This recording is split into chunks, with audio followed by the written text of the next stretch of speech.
Arif Satria MS. Selamat datang Pak. Selamat datang juga kepada Ketua IMIPB, Bapak Profesor Dr. Insinyur Sumarjo MS. Selamat datang Pak Sumarjo. Jadi kita akan mulai acara langsung Bapak Ibu. Untuk rangkaian acaranya kita akan berjalan 1,5 jam sampai dengan jam 11.30. Kita akan mulai dengan lagu Indonesia Raya tentunya, dilanjutkan dengan sambutan dan keynote speaker, dan langsung ke acara inti materi yang akan dibawakan oleh para pembicara. Setelah acara, kita akan ada kuis interaktif kepada seluruh peserta, diharapkan berpartisipasi karena tentunya ada hadiah yang menarik buat peserta yang interaktif. Oke, Bapak Ibu, kita langsung mulai saja. Kita akan simak pemutaran video lagu Indonesia Raya.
Oke, tanpa memperpanjang lagi, kita akan mulai acara ini diawali dengan sambutan dari Ketua IMIPB, Profesor Dr. Insinyur Sumarjo MS. Kepada Pak Sumarjo, dipersilakan.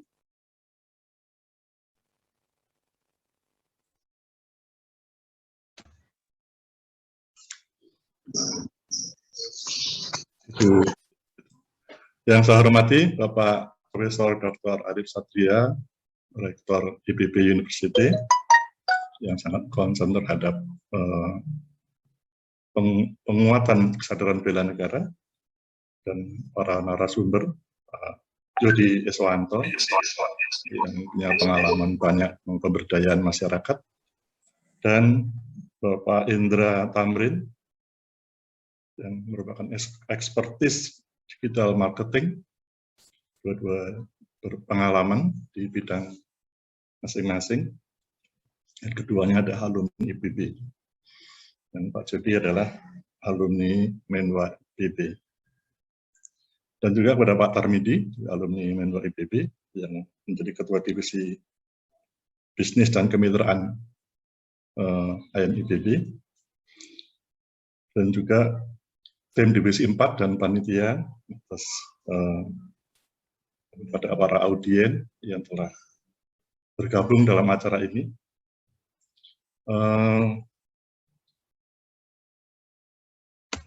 Acara ini merupakan serangkaian acara yang dirancang oleh Ikatan Alumni Menwa IPB, yang merupakan perkumpulan para alumni Menwa IPB sejak angkatan 60-an sampai sekarang. Jumlahnya sudah cukup besar, lebih dari 500-an. Dan pada kesempatan ini merupakan rangkaian kegiatan yang dirancang oleh Divisi 4 tentang kesadaran negara dan terkait dengan ketahanan pangan. Kita ketahui bersama bahwa, dan dilaporkan juga pada Pak Rektor, kegiatan ini pada dasarnya adalah untuk bela negara dalam konteks profesi para alumni IPB. Jadi kita sadari bahwa potensi dan kelemahan di dalam pangan kita ini adalah lemahnya akses pasar petani. Ketika petani sudah sibuk dengan usaha taninya, agak lemah di dalam memikirkan pasarnya. Juga lemahnya akses inovasi teknologi petani. Karena dalam beberapa akhir ini penyuluhan agak kurang, itu mendapatkan perhatian yang besar karena ada aturan yang membuat menjadi demikian. Kemudian karena itu juga menjadi lemah kemandirian petani, baik daya saringnya, daya saingnya, daya sandingnya, maupun daya adaptasi terhadap perubahan lingkungan strategisnya. Dan di dalam sistem agribisnis masih banyak terjadi sistem agribisnis yang asimetris, tersekat-sekat. Di sisi lain kita punya mimpi agar di dalam sistem agribisnis terjadi sinergi kemitraan, sehingga akses inovasi teknologi dan produksi dan pengolahan hasil itu menjadi berkembang, dan akses pasar digital maupun konvensional terjadi sinergi, dan kualitas produk dan pelayan di bidang pertanian menjadi baik. Nah, ini kita punya potensi, peluang ya, di mana potensi alumni Menwa Ngawarman IPB ini sudah bisa dipastikan dia mempunyai kesadaran bela negara yang khas, kekuatannya di situ, dan IPB sekarang juga secara keseluruhan ditumbuhkan kesadaran bela negara ini dan mempunyai kompetensi profesional di bidang masing-masing, bidang keilmuan masing-masing. Dan inilah ladang kita untuk menerapkan bela negara. Kemudian juga kita lihat potensi sinergi kemitraan agribisnis dan agroindustri. Ini pada hari ini ada dua tokoh pemberdayaan masyarakat dan tokoh yang sudah berpengalaman di bidang digital marketing. Di sisi lain, kita juga melihat potensi sinergi kemitraan pendukung agribisnis, di mana potensi generasi muda dan IPB di Indonesia, Kementerian Pendidikan juga menerapkan kurikulum Merdeka Belajar. Dan IPB mengembangkan program alumni mengabdi. Jadi terjadi sinkronisasi, sinergi di dalam mewujudkan apa yang tadi dimimpikan, sinergi kemitraan agribisnis ini, sehingga terwujudlah kesejahteraan bersama dalam situasi yang win-win. Dan ini bukan kegiatan yang ketiga. Yang pertama pembentukan karakter yang juga dihadiri oleh Bapak Profesor Arif Satria. Yang kedua tentang budidaya ikan nila ya, dan peserta cukup banyak, dan rupanya setelah acara itu bersambung menjadi seperti kegiatan konsultasi dan pendampingan. Dan yang ketiga pada hari ini diharapkan ini merupakan awal untuk bisa mengembangkan konsep-konsep tadi, bisa bergayung bersambut dengan bagian pengembangan generasi muda pertanian, kurikulum Merdeka Belajar, dan alumni mengabdi.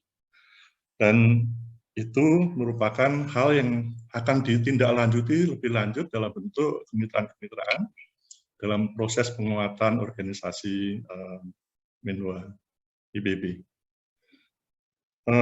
Saya kira demikian sebagai pengantar. Kami mohon nanti Bapak Rektor IPB, Bapak Profesor Arif Satria, untuk menyampaikan keynote speech untuk sekaligus membuka webinar ini. Kami ucapkan terima kasih Bapak Rektor dan para audien. Selamat mengikuti webinar. Wassalamualaikum warahmatullahi wabarakatuh. Waalaikumsalam warahmatullahi wabarakatuh. Terima kasih Prof. Sumarjo untuk pembukaannya yang sudah memberikan gambaran komprehensif bagaimana bela negara dan ketahanan pangan dan hubungannya dengan digital marketing. Oke, Bapak Ibu sekalian, webinar ini akan dibuka sekaligus oleh Profesor Dr. Arif Satria MS sebagai Rektor IPB University, sekaligus menyampaikan keynote speaker-nya. Kepada Pak Rektor, dipersilakan. Baik, terima kasih. Assalamualaikum warahmatullahi wabarakatuh. Yang saya hormati Prof. Sumarjo, selaku Ketua Ikatan Alumni Menwa IPB, dan juga para pengurus, para anggota Ikatan Alumni Menwa, para pembicara, Mas Jody, ya, Mas Indra, dan juga Mas Termedi, Mbak Evi, dan Ibu sekalian. Syukur alhamdulillah pada pagi hari ini kita masih bisa berjumpa. Syukur alhamdulillah kita pada hari ini masih bisa bersilaturahmi dalam rangka untuk webinar, dalam rangka untuk membahas tentang bela negara dan ketahanan pangan. Jadi saya kira bela negara merupakan satu hal yang saya kira sangat penting bagi kita, dan karena apa? Karena kita hidup di Indonesia ini, yang kita perlukan adalah pejuang-pejuang. Kalau dulu orang memperjuangkan kemerdekaan, sekarang kita harus berjuang untuk mengisi dan juga untuk bisa mendaya-gunakan nikmat Tuhan yang luar biasa. Karena kemerdekaan itu adalah anugerah yang menurut saya sangat-sangat penting, sangat mendasar, dan inilah yang terus harus kita perjuangkan. Namun konteks hari ini adalah konteks, sekali lagi, bukan kemerdekaan secara politik ya, tapi ini konteks bagaimana kita harus juga membangun kemerdekaan secara ekonomi, lebih khusus lagi dalam bidang pertanian. Karena apapun juga orang pasti akan terus membutuhkan produk-produk pangan, apapun juga orang pasti memerlukan sektor ini sebagai sektor tulang punggung ekonomi nasional. Nah, oleh karena itu, Bapak sekalian, sektor pertanian ini alhamdulillah pada saat COVID disebut-sebut sebagai sektor penyelamat, karena memang ketika yang lain mengalami kontraksi, sektornya adalah sektor yang tumbuh secara positif. Nah, oleh karena itu, sektor tumbuh secara positif, ini membuktikan bahwa sektor ini tahan banting. Di setiap krisis apapun, sektor ini selalu tumbuh secara positif. Jadi kita harus mampu untuk membuktikan dan justru mampu untuk meyakinkan bahwa sektor pertanian adalah sektor yang tumbuh positif ini, dan kemudian menjadi penyelamat ini mestinya tidak hanya disanjung-sanjung pada setiap krisis. Pada setiap krisis kita ini disanjung-sanjung, tapi setelah krisis usai, kita ini kemudian dinomorduakan. Oleh karena itu, kita harus mendorong agar konsisten, kita semua, pemerintah, dan juga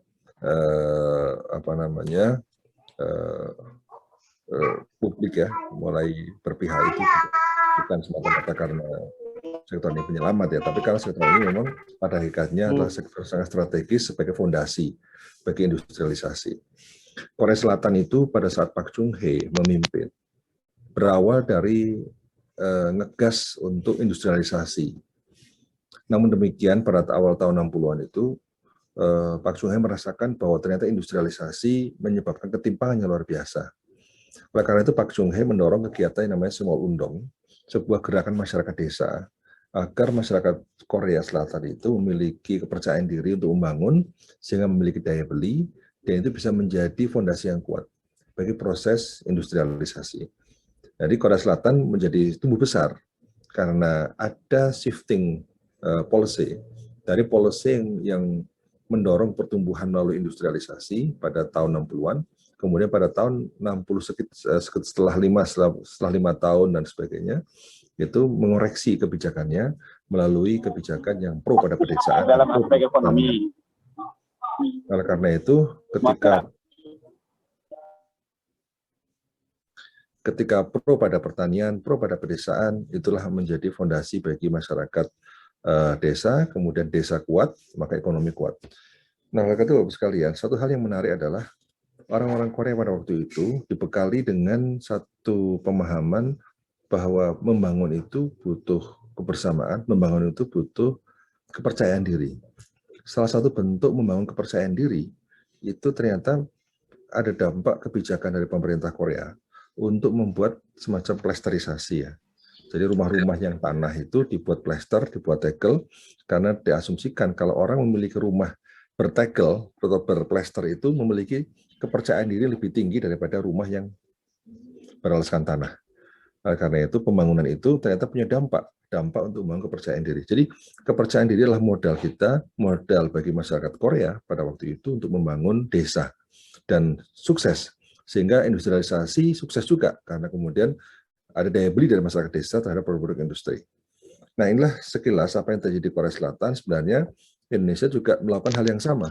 Karena pada awal tahun 70-an kita sudah mengenjot dengan pola BIMAS yang berarti mendongkrak masyarakat desa, membangun kepercayaan diri masyarakat desa.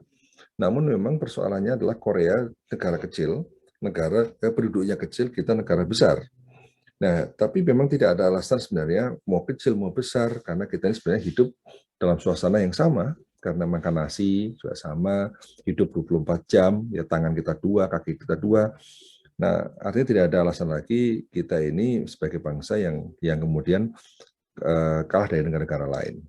Untuk indeks ketahanan pangan kita memang belum maksimal dibandingkan negara-negara lain, indeks inovasi kita juga belum maksimal, tapi ini fakta ini bukan fakta yang harus kita ratapi. Fakta inilah fakta yang menurut saya harus kita jadikan bahan untuk semakin berkembang, semakin berinovasi. Nah, inovasi-inovasi hari ini kan inovasi-inovasi yang harus selaras dengan apa yang terjadi dengan revolusi industri 4.0. Jadi situasi sekarang sangat berubah dengan apa yang terjadi tahun 60-an, tahun 70. Kita saat ini berada dalam sebuah suasana di mana negara-negara lain juga memiliki concern yang sama, negara lain juga sama-sama belajar. Saya ini sudah keliling ke Australia, ke Cina, ke Jepang, ke Korea, ke Eropa untuk menyaksikan tingkat kemajuan pertanian di mereka. Gap-nya seperti apa dengan di kita. Nah, memang kita memiliki gap yang sangat tinggi.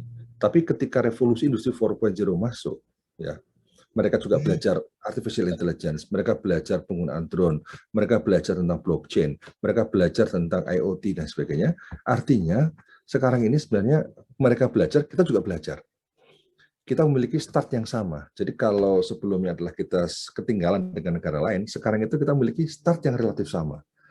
Nah, sekarang tinggal persoalan adalah kita mau berlari atau kita mau berjalan. Kalau kita hanya berjalan, maka mereka akan berlari dan kita akan kalah lagi. Tapi kalau kita lari secepat mereka, ya kita bisa mengejar ketertinggalan dari negara-negara maju. Karena hasil saya diskusi dengan beberapa teman ketika saya juga bicara di FAO, ya mengenai digital agriculture dan sebagainya, itu negara-negara lain juga benar masih belajar soal ini. Nah, sehingga proses ini ya sekarang itu seperti di restart ya. Restart ulang posisi kita dengan negara lain. Jadi kalau kita kemarin itu timpang sekali, sekarang di restart. Jadi di restart itu berarti kita posisinya sama. Ini sekarang tinggal kecepatan kita berlari, kecepatan kita belajar, ya. Oleh karena itu persyaratan kita untuk bisa berlari cepat, yang saya sebut sebagai agility, kelincahan kita. Karena ketepatan tidak memadai lagi, yang diperlukan adalah ketepatan plus kecepatan. Nah, kecepatan kita berlari itu harus diiringi dengan kemampuan kita untuk terus berinovasi. Nah, oleh karena itu, salah satu prasyaratnya adalah bagaimana kita membangun satu mindset baru. Mindset yang penuh dengan optimisme, yang saya sebut sebagai growth mindset. Ini istilah dari Carol Dweck dari Harvard. Jadi, orang sering memiliki growth mindset, dan juga ada orang juga memiliki fixed mindset. Jadi, fixed mindset itu yang selalu mengatakan bahwa kita ini penuh dengan keterbatasan. Yaitu. Tapi kalau orang memiliki growth mindset, selalu orang mengatakan bahwa kita ini penuh dengan peluang. Kita ini penuh dengan potensi. Beda cara pandangnya. Oleh karena itu, cara pandang pun berbeda ketika kita mengalami musibah. Kalau kita mengalami musibah, bahwa ini bencana ini, COVID ini. Tapi orang growth mindset mengatakan ini adalah opportunity.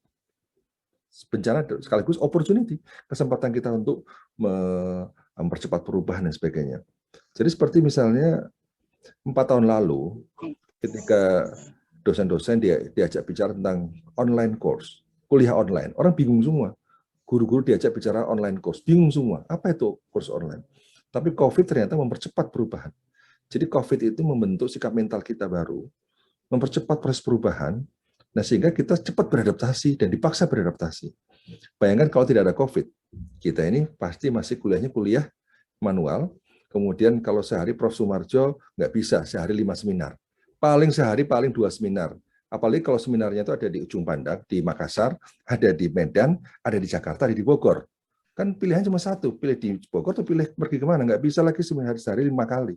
Hari ini, Prof. Sumarjo bisa sharing dalam sehari ke 5 tempat dalam waktu yang sama, sehingga inspirasinya menyebar kemana-mana, pengetahuannya menyebar kemana-mana.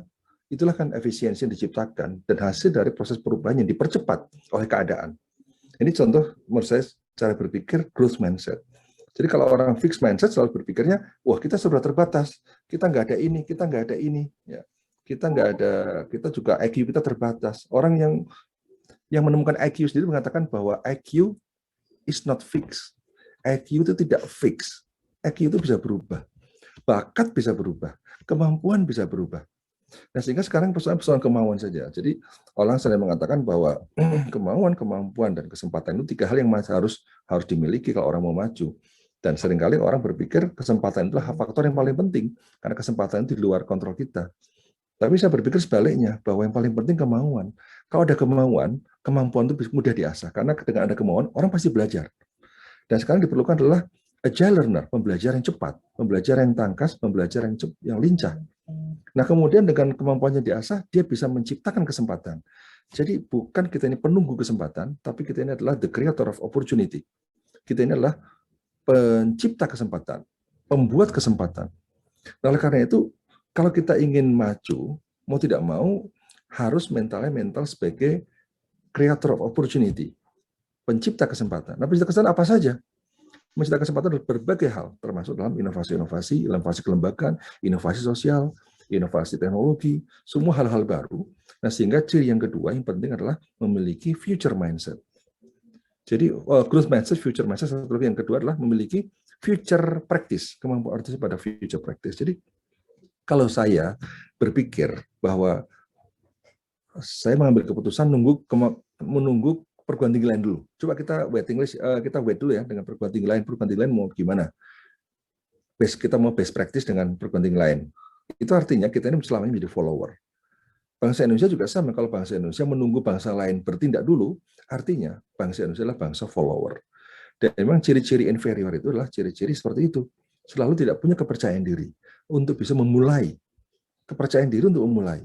Nah, kita harapkan kita ini semua yang ada di IPB, ada di Indonesia ini adalah punya kepercayaan diri untuk memulai, untuk merintis sesuatu, yang sehingga sesuatu yang saya sebut sebagai future practice, sebagai sesuatu yang sangat baru ini, bisa merombak keadaan sebagai sebuah creating opportunity, sebagai sebuah penciptakan kesempatan.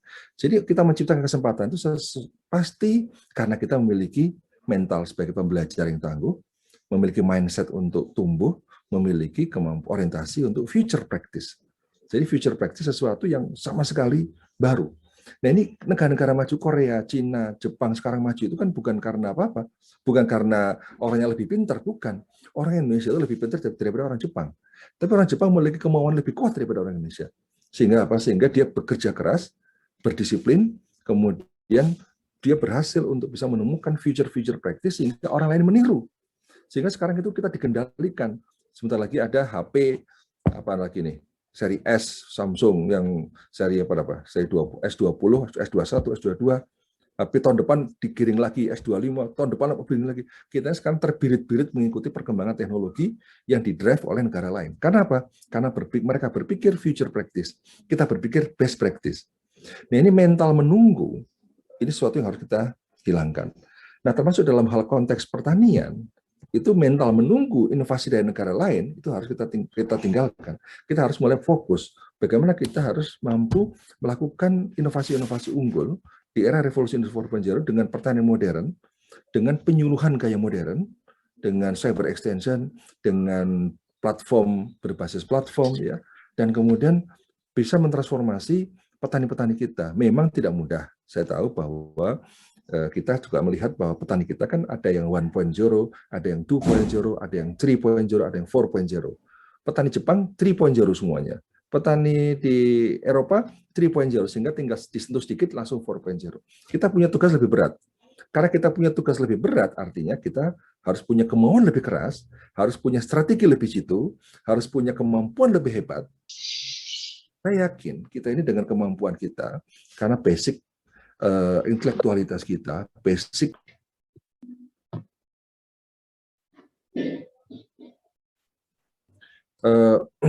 karena saya ulangi, sebenarnya saya yakin, artinya dengan basis intelektualitas kita, yang kita itu sebenarnya sama dengan negara lain, IQ kita sama, nah ini sekarang harus kita godok bagaimana mentalitasnya itu. Salah satu mentalitas yang paling penting adalah satu, kejujuran, integritas itu harus kuat, kedua adalah kedisiplinan, ketiga kerja keras, human relation, dan sebagainya. Jadi sehingga Menwa memiliki makna yang sangat penting posisinya hari ini untuk membangun faktor paling membuat kita ini sukses, yaitu kedisiplinan, kejujuran, kemudian kerja keras, mencintai apa yang kita kerjakan. Dan ditambah lagi nanti kemampuan kita berkolaborasi, membangun korps. Korps akan kuat kalau orang itu saling percaya. Orang bisa saling percaya kalau kita ini jujur. Jadi sekarang membangun trust, sesuatu yang sangat penting, sebagai modal kita untuk bekerja sama. Kalau kita bisa membangun kolaborasi dengan baik, maka kita akan bisa menghasilkan inovasi-inovasi unggul. Di inovasi-inovasi hari ini luar biasa, sehingga saya pun sekarang mendorong agar skripsi di IPB juga sudah sifatnya boleh kolektif. Karena apa? Karena membangun pertanian masa depan tidak bisa sendiri-sendiri. Ketika membangun smart farming, orang mau skripsi smart farming, tidak bisa orang agronomi sendirian, harus didukung oleh orang ilkom. Orang kita membangun smart aquaculture, nggak bisa orang perikanan sendiri, didorong harus kombinasi dengan orang mesin, orang robotik, kemudian orang-orang IT. Jadi proyek kerja ini itu melatih kerjasama, karena memang hari ini yang kita perlukan adalah menghadapi ketidakpastian ini, kerjasama menjadi sesuatu yang penting, kolaborasi. Nah, karena itu membangun kolaborasi itu tentu basisnya adalah orang saling percaya, dan saling percaya basisnya adalah jujuran. Nah, karena itu dengan itulah inovasi-inovasi banyak, dan inovasi-inovasi seperti apa yang akan harus diandalkan untuk pangan ke depan, inovasi-inovasi yang future practice, sesuatu yang baru. Kita bicara gula, tidak lagi bicara tebu. Ini cara berpikir 1.0, 2.0. Sekarang di era 4.0, gula dari mana? Gula dari kulit singkong. IPB sudah menemukan gula dari kulit singkong, gula cair. Kita sekarang sudah ada gula dari limbah kelapa sawit. Ya. Jadi gula generasi ketiga. Kemudian kita bicara pakan dari mana? Dari limbah. Jadi sekarang itu material baru, biomaterial sudah luar biasa. Sekarang rompi anti peluru dari mana? Rompi anti peluru sekarang IPB produksi dari limbah sawit. Helm untuk perang dari mana? Dari limbah sawit. Bukan lagi, nggak perlu lagi helm itu dari fiber, dari mana-mana. Artinya apa? Sekarang insan-insan pertanian di Indonesia dituntut luar biasa untuk bisa tadi melakukan lompatan-lompatan cara berpikir dengan future practice tadi, dengan growth mindset, menghasilkan inovasi-inovasi unggul. Nah, sehingga kita ini bisa hadir di dalam dunia pangan global sebagai negara yang memiliki daya saing produknya. Karena apa? Karena produknya semuanya punya inovatif. Produknya semuanya punya daya saing. Dan inilah tugas kita bersama. Kampus memiliki orientasi seperti itu, pada saat yang sama kampus harus mampu menularkan cara berpikir baru, semangat baru ya pada masyarakat petani. Oleh karena itu kita selalu mendorong ada program One Village One CEO yang dikembangkan oleh IPB. Kita sekarang membangun 53 desa Jawa Barat, kemudian kita bangun sekarang 300 desa di Indonesia untuk mentransfer teknologi, membuka akses pasar. Dengan Agribis Technology Park, One Village One Innovation, saya kira variasi sekarang kita dorong di IPB adalah langkah-langkah untuk agar percepatan itu tidak semata-mata di konteks para peneliti di kampus, ya percepatan itu ada di masyarakat. Dan dalam konteks hari pendidikan ini kita juga harus menyadari bahwa rumah kita adalah sekolah kita. Setiap orang adalah guru kita. Jadi petani-petani itu adalah guru kita juga. Sehingga kita dengan petani konteksnya bukan konteks selalu memberikan bantuan teknologi, tapi kita juga belajar dari petani. Jadi karena itulah semua orang adalah guru. Semua rumah adalah sekolah. Alam itu adalah sekolah kita. Sekolah itu tidak ada di kampus, sekolah itu ada di mana-mana. Inilah kita wujudkan mental pembelajar, ya, mental sebagai learner. Dan kalau kita banyak belajar dari siapapun, belajar dimanapun, itu membuat kita ini lebih sukses.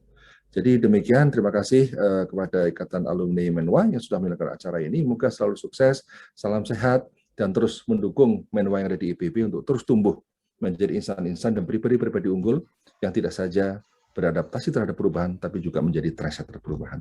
Terima kasih dengan mengucapkan Bismillahirrahmanirrahim, webinar Bela Negara dan Ketahanan Pangan IAM IPB dengan ini saya buka. Assalamualaikum warahmatullahi wabarakatuh. Waalaikumsalam warahmatullahi wabarakatuh.